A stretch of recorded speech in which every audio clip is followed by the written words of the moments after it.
नमस्कार दोस्तों, मैं सोनम जैन और आप सभी देख रहे हैं सोनम जैन की कहानी। और आज की कहानी है अनचाहा रिश्ता कारी करो थी पत्नी। आखिर इच्छा के विरुद्ध क्यों की जगदीश ने कारी लड़की से शादी।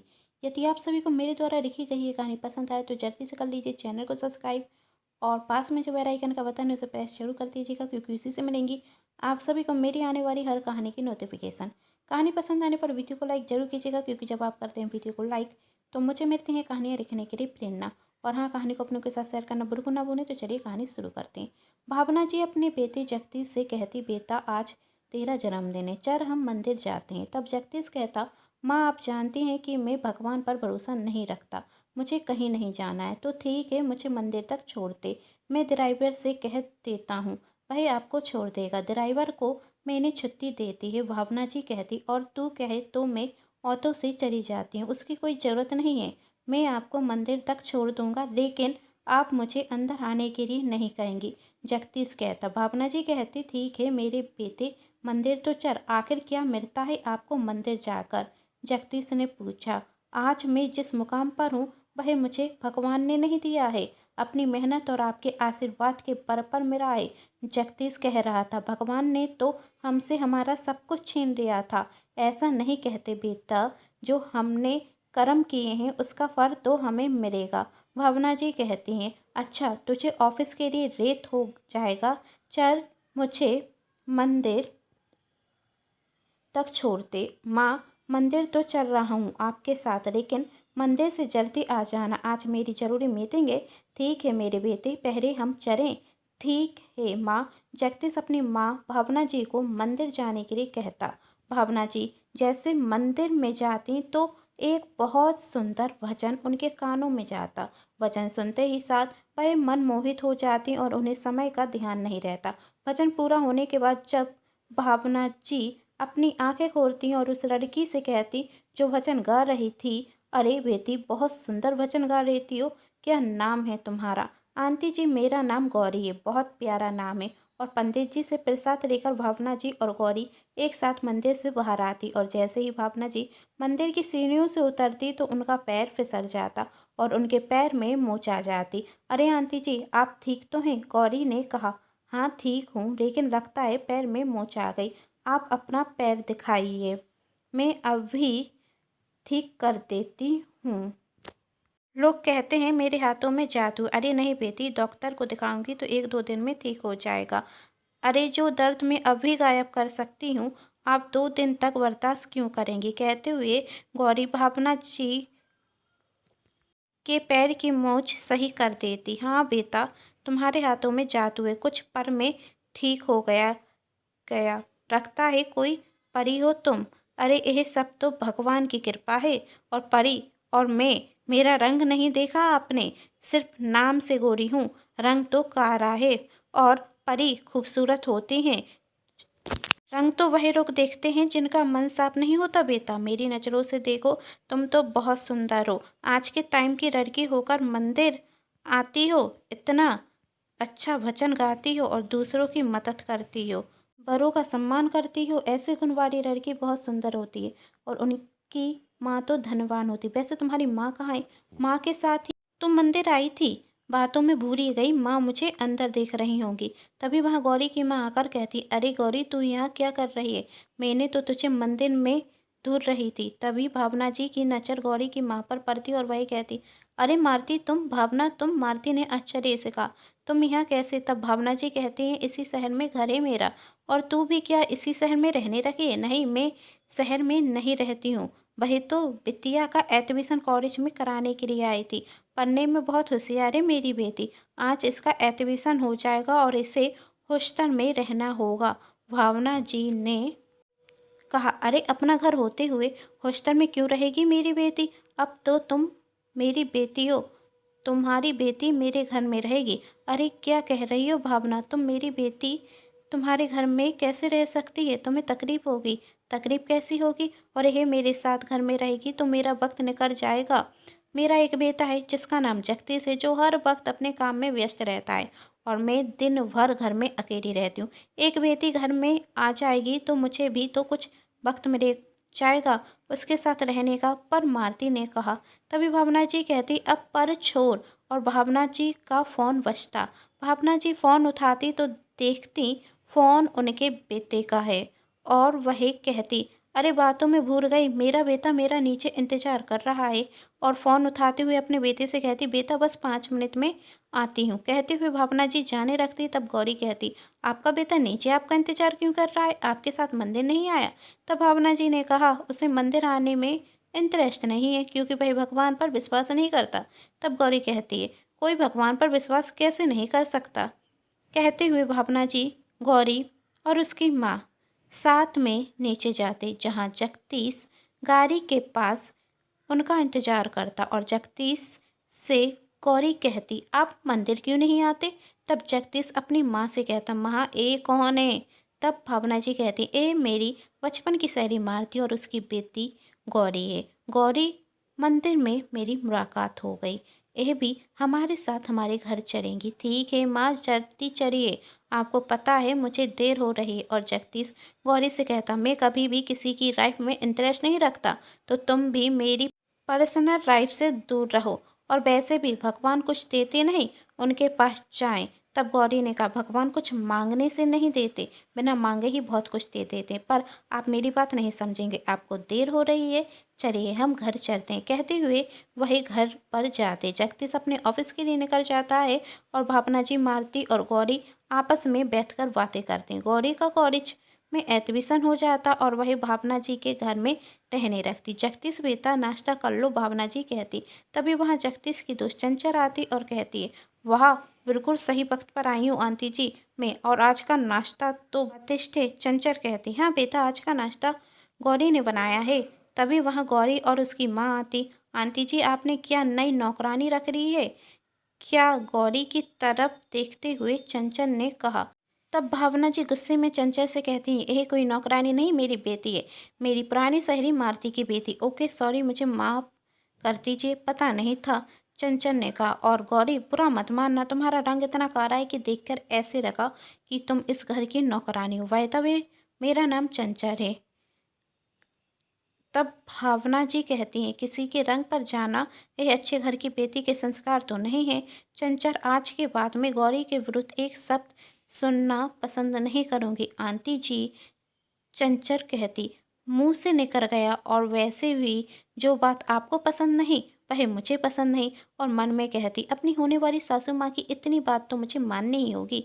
और गौरी से कहती, गौरी, मेरी बात का बुरा मत मानना, वैसे खाना बहुत अच्छा बना रहती हो तुम, तुम्हें भी गौरी से सीखना चाहिए। भावना जी कहती, करके दिन शादी होगी तो ससुराल में काम आएगा, सिर्फ कब तक ऑफिस का ही काम करती रहोगी? अरे आंटी जी, आज के टाइम में खाना बनाने वाली लड़कियों का कोई महत्व नहीं होता, जो 2 पैसे कमाती है ना उसका महत्व होता। और इस गौरी को तो पढ़ना लिखना तक नहीं आता होगा।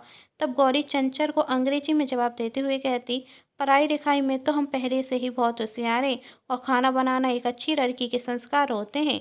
गौरी की अंग्रेजी सुन चंचल का मुंह बंद हो जाता। और तभी जगदीश कहता, चंचल, मैंने तुमसे इम्पोर्टेंट फाइल मंगाई थी, तुम वही लेकर आई हो? यहाँ सिर्फ यहाँ बहसबाजी करने के लिए आई हो? अपने काम से मतलब रखा करो, तभी जिंदगी में सफलता पा पाओगी। हमें देर हो रही है, हमें ऑफिस जाना चाहिए। कहते हुए जगदीश ऑफिस चला जाता। मालती भावना जी से कहती है, अब हमें जाना होगा, अपनी बेटी को तुम्हारे भरोसे छोड़कर जा रहे हैं, इसका ध्यान रखना। इसका ध्यान तो मैं अपनी बेटी से ज़्यादा रखूंगी, भावना जी कहती। और गौरी बेटा, तुम भावना आंटी की सेवा करना। माँ, यह कोई कहने की बात है? दूसरे दिन सुबह से गौरी सबके लिए नाश्ता बना देती और कॉलेज के लिए तैयार हो जाती। तब भावना जी कहती, बेटा इतना काम भी मत किया करो, घर में नौकर है ना, वह सब देख रहेंगे। अरे आंटी जी, आप नौकरों के हाथ का खाना क्यों खाएंगी जब आपकी बेटी घर में है? और वैसे भी जो खाना अपने अपने हाथों से बनाकर खिलाते हैं ना, वो खाना ज़्यादा स्वादिष्ट होता है। सच बताइए, क्या हम अच्छा खाना नहीं बनाते? तू तो बहुत अच्छा खाना बनाती है, भावना जी कहती।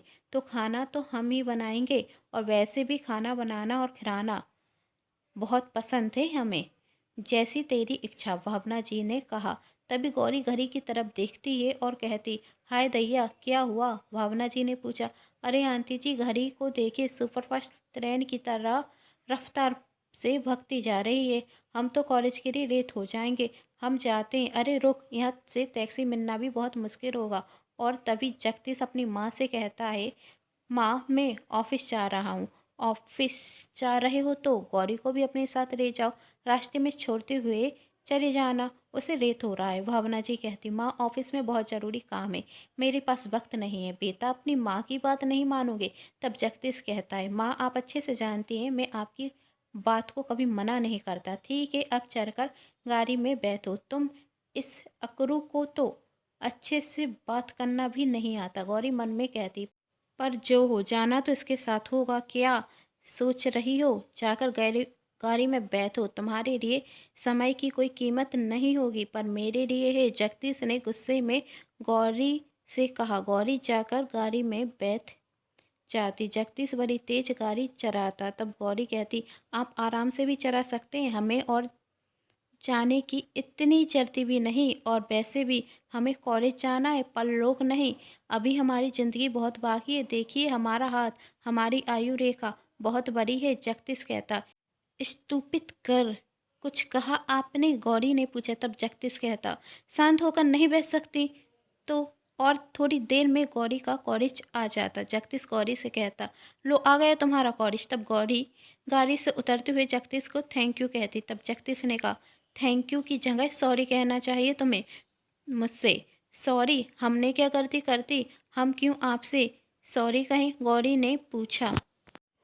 तब जगदीश कहता, मेरा ज़रूरी समय बर्बाद किया है उसके लिए। जिस समय में मैंने तुम्हें कॉलेज छोड़ने आया उस वक्त में मैं ऑफिस पहुंच जाता और अपना कोई ज़रूरी काम करता। यही सुन गौरी को गुस्सा तो बहुत आता, लेकिन वही कहती थैंक यू अगेन। किस लिए? जगदीश ने कहा, हमें समय पर कॉलेज पहुंचाने के लिए। यदि आप रॉकेट की रफ्तार से गाड़ी नहीं चलाते तो हम समय पर कॉलेज कैसे आते? और थैंक यू अगेन हमें जिंदा कॉलेज पहुंचाने के लिए। और थैंक यू अगेन हमें समय की कीमत समझाने के लिए। कहते हुए गौरी वहाँ से चली जाती। बहुत आया ज्ञान देने वाला। और जगदीश कहता, स्टूपिड कर, कहते हुए गाड़ी में बैठता और ऑफिस के लिए निकल जाता। जगदीश ऑफिस जाता तो चंचल कहती, क्या हुआ, आज बहुत गुस्से में दिख रहे हो? जगदीश कहता, उस स्टूपिड कर गौरी की वजह से। क्यों, क्या कर दिया? गौरी ने चंचल ने पूछा। तब जगदीश कहता, मुंह तो उसका रुकता नहीं है, पतर पतर पतर बोलती रहती है। एक तो समय पर तैयार नहीं हुई और जब कॉलेज के लिए रेत हुई तो परेशान हो गई, इसलिए माँ ने मुझसे कहा कॉलेज छोड़ने के लिए, और रास्ते भर बोलती रही और मेरा सिर दुखा दिया। सही कहा तुमने, तो वह स्टूपिड कर, पर कुछ भी कहो खाना बहुत स्वादिष्ट बनाती है। जब हमारी शादी हो जाएगी ना तो उसे अपने घर की कुक रख लेंगे, हर दिन अच्छा खाना बना के खिलाएगी और तुम्हारी माँ को भी उसके हाथ का खाना बहुत पसंद है। तब जगदीश कहता, होश में रहकर बातें करो। और साथी, साथी कहाँ से आ गई तुमसे? क्या मैं जिंदगी में किसी से शादी नहीं करूँगा, और मैंने तुमसे कभी नहीं कहा कि मुझे तुमसे प्यार है। तुम सिर्फ मेरी एक अच्छी दोस्त हो और ये शादी के सपने देखना बंद करो। तुम शादी करनी है तो किसी और को ढूंढो, मुझसे आज के बाद कभी मत कहना साथी साथी, सबसे ही नफरत है मुझे। तब चंचल मन में सोचती, शादी तो मैं तुमसे ही करूंगी। इसी तरह 2 वर्ष कर गए। 2 साल बाद गौरी की माँ मारती गौरी के लिए लड़का देखती और उसके काले रंग की वजह से हर बार की तरह गौरी की इस बार भी शादी नहीं होती। गौरी की माँ भावना जी कहती, ना जाने कब होगी इसकी शादी, काले रंग की वजह से कोई भी लड़का इसे पसंद नहीं करता। हर बार की तरह इस बार भी रिश्ता टूट गया। तब भावना जी ने कहा, तुम चिंता क्यों करती हो, इतनी अच्छे गुण हैं तो हमारी बेटी की शादी हो जाएगी। इसकी शादी और किसी अच्छे लड़के से होगी। तब मारती कहती है, जब शादी की बात आती है तो सब रंग देखते हैं, गुण कोई नहीं देखता। मेरी तो किस्मत ही फूट गई, इस काली बेटी को जन्म दिया। तब भावना जी गुस्से में कहती, कुछ भी मत बोलो गौरी के लिए। गौरी बहुत समझदार लड़की है, तुम्हें तो खुश होना चाहिए कि तुमने गौरी जैसी बेटी को जन्म दिया। इसी बात पर दोनों में बहुत देर तक बहसबाजी होती। फिर भावना जी कहती, वैसे मैं बहुत दिनों से तुमसे एक बात कहना चाहती थी। क्या बात? मैं गौरी को अपने घर की बहू बनाना चाहती हूँ, हमेशा हमेशा के लिए इस घर में रखना चाहती हूँ। यह सुन गौरी की माँ कहती, यह कैसे हो सकता है? आप तो इतनी बड़ी पैसे वाली और हमारी गरीब लड़की से शादी, और वह भी कारी लड़की से। तब गौरी ने कहा, माँ सही कह रही हैं, आपको रिश्ता पक्का करने के पहले जगदीश जी से पूछ लेना चाहिए। तब भावना जी कहती, मेरे बेटे ने मेरा हर फैसला माना है, मेरी किसी भी बात को मना नहीं करता, तो वह मेरे कहने पर तुमसे शादी भी करेगा। तब गौरी कहती, मुझ पर तरस खाकर शादी की बात मत कीजिए आंटी जी, बाद में कहीं हमें पछताना ना पड़े। गौरी ने कहा। तब भावना जी कहती, जिस दिन तुम्हें देखा था उस दिन भगवान से यही कहा था कि तुम जैसी बेटी मुझे क्यों नहीं मिली, और आज जब मुझे बहू के रूप में तुम बेटी बन रही हो तो इसमें तरस कहाँ से आ गया। मैं सच्चे दिल से तुम्हें अपनी बहू बनाना चाहती हूँ, और चिंता मत करो, जगदीश मेरे फैसले को कभी मना नहीं करेगा। जगदीश जो शादी करना नहीं चाहता था, क्या वह अपनी माँ के कहने पर गौरी से शादी करेगा, और क्या चंचल ये शादी इतनी आसानी से होने देगी? जानना चाहते हैं तो कहानी के साथ बने रहिए और चैनल को सब्सक्राइब कर लीजिए, क्योंकि जब भी मैं लेकर आऊँ नया भाग तो आप सभी को पता चल सके। कहानी पसंद आने पर चैनल को सब्सक्राइब जरूर कीजिएगा, वीडियो को लाइक कर दीजिएगा और कहानी को अपनों के साथ शेयर जरूर कीजिएगा। Thanks for watching.